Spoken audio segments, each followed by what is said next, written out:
They dumped 70 tons of contaminated dirt on my organic garden, so I made them dig it all out by hand in hazmat suits for 5 weeks. I'm Paul Richardson, and I live in a Massachusetts community with 190 Victorian homes, rose gardens, and BMWs.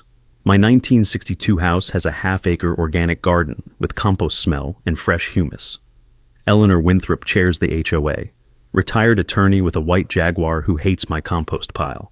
I return from visiting my daughter to find 70 tons of fill dirt dumped on my garden, 25 raised beds buried, greenhouse crushed, 300 plants gone. Unsanitary compost operation, the notice says with Winthrop's signature. $16,500 damage plus 8 years of organic certification destroyed. I collect soil samples and send them to an environmental lab. Results show lead at 420 parts per million, above the 400 residential limit, plus asbestos fibers from demolished houses. The dirt is contaminated construction waste. I file EPA complaint with lab results. EPA confirms contamination and issues mandatory remediation order to the HOA. Federal protocol requires manual excavation with protective equipment because machinery creates airborne particulate risk. No bulldozers, just shovels and wheelbarrows. Week 1 brings 12 workers in white Tyvek suits and respirators hand-digging contaminated dirt into double bags. Air monitors beep continuously. Chemical smell of old paint mixes with disturbed soil. Week 3 has neighbors complaining about hazmat crews making the community look toxic. Property showings canceled. Buyers walk away. Week 5 sees the last bags hauled to licensed disposal at $85 per ton. Emergency meeting with 54 angry homeowners. Winthrop shows up with her attorney looking defeated. We completed the removal, Richardson. I hand her my settlement. $16,500 garden damage, $28,000 organic recertification from lost 8 years, $240,000 EPA-mandated hazmat removal, $35,000 health risk exposure. Total is $319,500. Insurance will cover. Your policy excludes illegal dumping. Your attorney knows the criminal referral I filed with that state environmental crimes. Her attorney nods because the illegal disposal of contaminated waste carries penalties. Wire transfer clears in 6 days. They sign a 25-year environmental protection agreement paying $319,500. They import certified clean topsoil to my specs and restore my garden under supervision. I veto sanitary complaints. Winthrop resigns after criminal referral. Environmental due diligence becomes mandatory for HOA projects. My garden grows with clean soil and certification restart. They're back to rose gardens, except they learned contamination has consequences. Ever caught someone dumping on your property? Share your story in the comments below. They bulldozed my wildflower garden, so I registered as a commercial pollinator and turned their pool parties into bee evacuations. I'm Robert Hayes, and I live in Texas Hill Country with 155 limestone mansions, community pool with cabanas, and an outdoor bar. My 1965 ranch house sits on 0.75 acres with bluebonnet gardens, lavender smell, and bee hum. Stephanie Whitmore chairs the HOA, event coordinator with a black Escalade who schedules pool parties every weekend. I return from vacation to find my garden bulldozed. 300 bluebonnets gone, 200 coneflowers I planted 12 years ago destroyed, plus 6 honeybee hives crushed. Fire hazard during drought, the notice says with Whitmore's signature, $14,000 in damage. I pull the Texas Agricultural Code. Texas law lets me register as a commercial pollinator and host unlimited bee colonies on residential land over 0.5 acres. The pool sits 45 feet from my property. Agricultural operations are protected from HOA restrictions. I file paperwork for Texas Pollination Services LLC and register agricultural exemption. Then I order 15 colonies of Africanized hybrid bees at $100,000 per hive, 1.5 million bees total. I position hives facing the pool area and plant 400 yellow flowers, pulling bees directly over the cabanas. Legal agricultural business. Weekend 1 brings a pool party with 40 guests. Within an hour, bees swarm the drink station. 12 people stung. Party evacuated. Weekend 2 has a birthday canceled after bees chase kids from the pool. 3 parents threaten lawsuits. Weekend 3 sees a wedding moved indoors as bees blanket the bar area. The bride posts angry reviews online. Emergency board meeting with 67 furious homeowners. Whitmore shows up at my door with her attorney looking exhausted. Remove those bees, Hayes. I hand her my invoice. $14,000 garden damage, $26,000 lost honey income, $35,000 emotional distress, $110,000 agricultural buyout cost. Alternative covenant, $185,000 upfront, plus $1,500 monthly coexistence fee, prepaid 12 years at $216,000. Total due is $401,000. You're holding the community hostage? Sue me then. Your attorney can explain how Texas law protects agricultural operations from HOA interference. Her attorney nods because agricultural exemptions override covenant restrictions. Wire transfer clears in 9 days. They sign a 25-year agricultural agreement, paying $401,000 plus $1,500 monthly. I downsized to 4 hobby hives relocated 30 feet further. They're banned from complaints about bees, landscaping, or agriculture. I veto any fire hazard rules. Whitmore resigns and agricultural exemption recognition gets added to covenant. I restore my bluebonnet garden with native plants. Bees pollinate quietly. Pool parties resume. They're back to weekends. I'm back to beekeeping on my terms. Except they pay me $18,000 annually to remember agriculture beats aesthetics. Agriculture beats HOA rules. Smash that subscribe. They filled my pond with 40 tons of dirt, so I turned their 165 homes into a flood zone in 5 days. I'm Thomas Guidry, and I live in a gated Louisiana community with 165 French colonial mansions, tulip gardens, and marble fountains. My 1958 cabin sits by a 2-acre pond with moss smell and swamp mud. Victoria Beaumont chairs the HOA. Boutique owner with a white G-Wagon who hates my pond. Monday morning I find 3 dump trucks filling my pond with dirt and gravel. Mosquito abatement, the foreman says with Beaumont's work order. By 2 p.m. they've dumped 40 tons and destroyed my 65-year ecosystem and bass fishing spot. I pull the 1959 hydraulic report. My pond is the primary retention basin absorbing 3.2 million gallons during storms. Without it, all 165 homes flood in any rain over 2 inches. The deed confirms it's entirely my property, not common area. I hire an excavator to remove their dirt, but instead of restoring the pond, I level the site and plant grass, legal on my land. Retention function eliminated. 4 days later, a storm dumps 4.7 inches in 2 hours. Water has nowhere to go. Day 1 brings standing water in 23 yards. Day 3 has 47 basements flooding with brown water.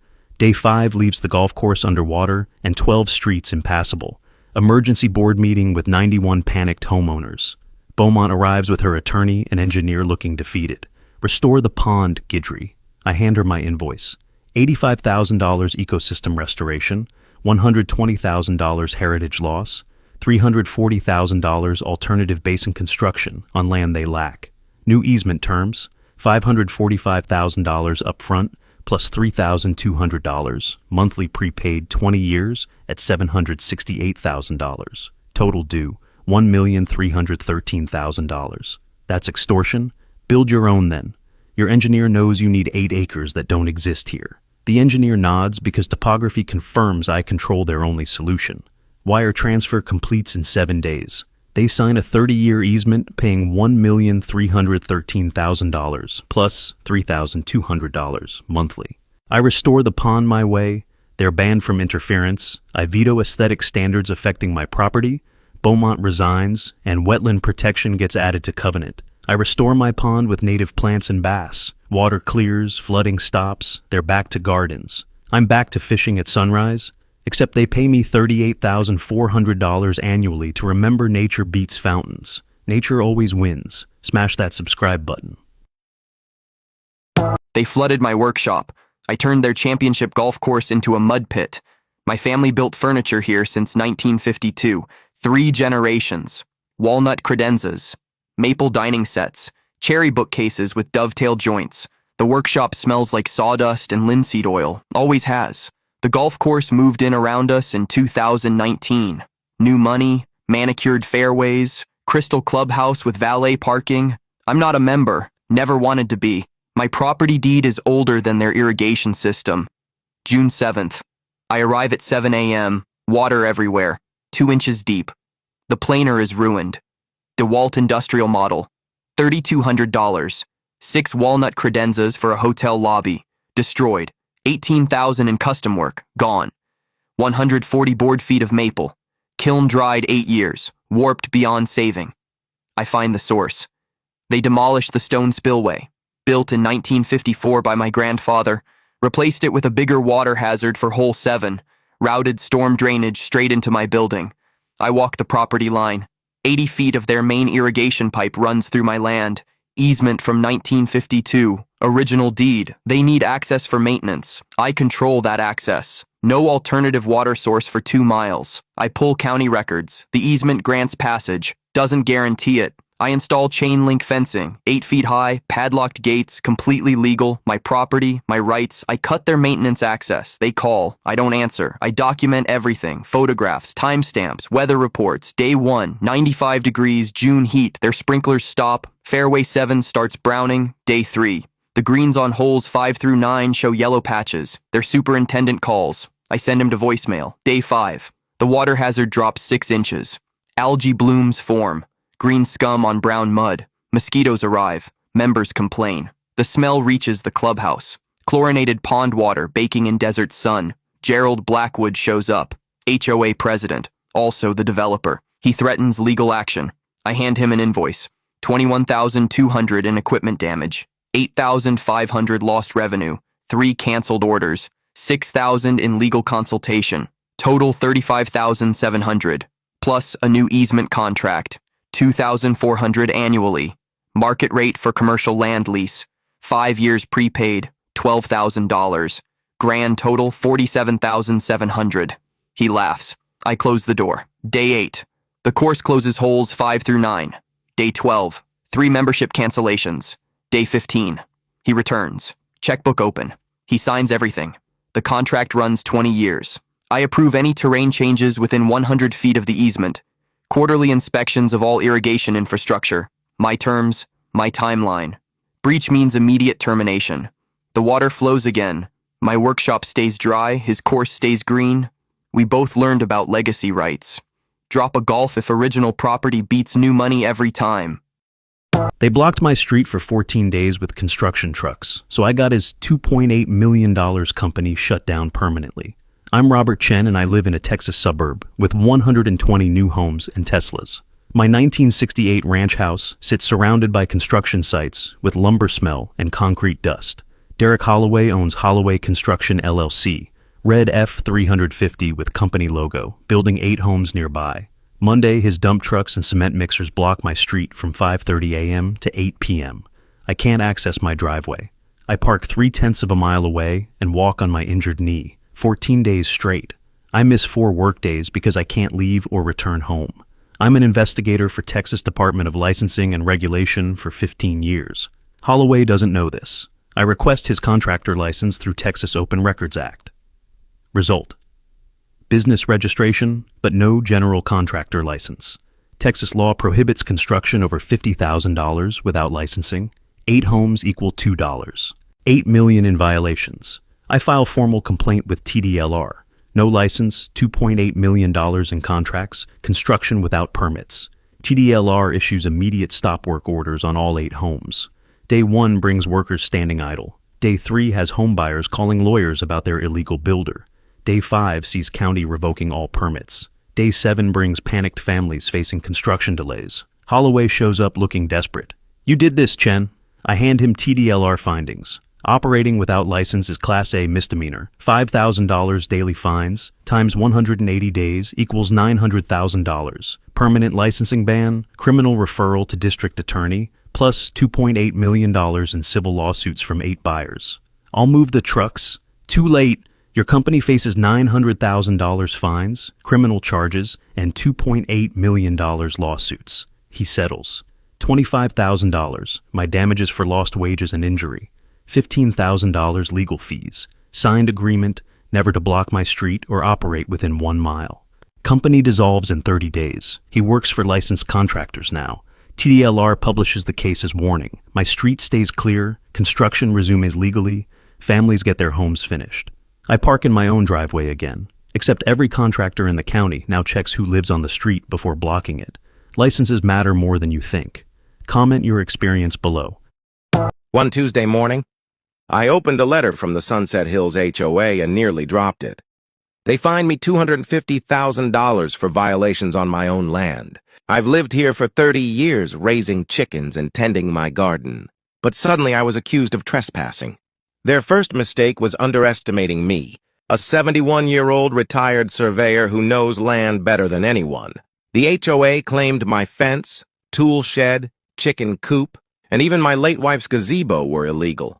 Sophia Blackstone, the HOA president, strutted onto my property with a clipboard, threatening liens and forced sales. I showed her my deed, but she waved it off, insisting on modern surveys. That didn't sit right with me. I dusted off my old surveying gear and began measuring. Soon enough, I found original stakes buried under a mansion's landscaping. My property extended far beyond my fence, right under Sophia's infinity pool, Nathan's 4-car garage, Elena's master suite, and more. I called in Jake Miller, a top independent surveyor. For weeks, we gathered evidence, GPS data, laser readings, ground scans. The truth was undeniable. Over $2 million worth of luxury improvements had been built on my land. Worse yet, their 2010 survey was fake with forged signatures and coordinates, designed to shrink my property. The HOA panicked. Sophia tried to bribe me with $50,000. I refused. At an emergency meeting, I presented maps and overlays. When I pointed out that Sophia's $300,000 pool was on my property, the smug faces vanished. But exposing the fraud in front of neighbors was only the first battle. The real fight was in court. Sophia hired the state's best litigation firm. They accused me of fraud and harassment, but my attorney Jane Mitchell and Jake dismantled every claim. Betty, my neighbor, testified that she saw crews move my boundary markers during construction. Sophia's lies collapsed on the stand. After 2 tense days of jury deliberation, the judge ruled in my favor. My ownership was confirmed, and every mansion owner had to pay me rent or demolish their additions. Sophia pays $2,000 a month for her pool. Others pay thousands more to keep garages, suites, and outdoor kitchens. A year later, I collect rent like clockwork. My land is safe. My garden thrives. And even Sophia now asks my advice. The real victory isn't the money. It's knowing my father's fence line. And my wife's garden will never be stolen again. Sometimes the quiet old guy next door isn't so easy to push around.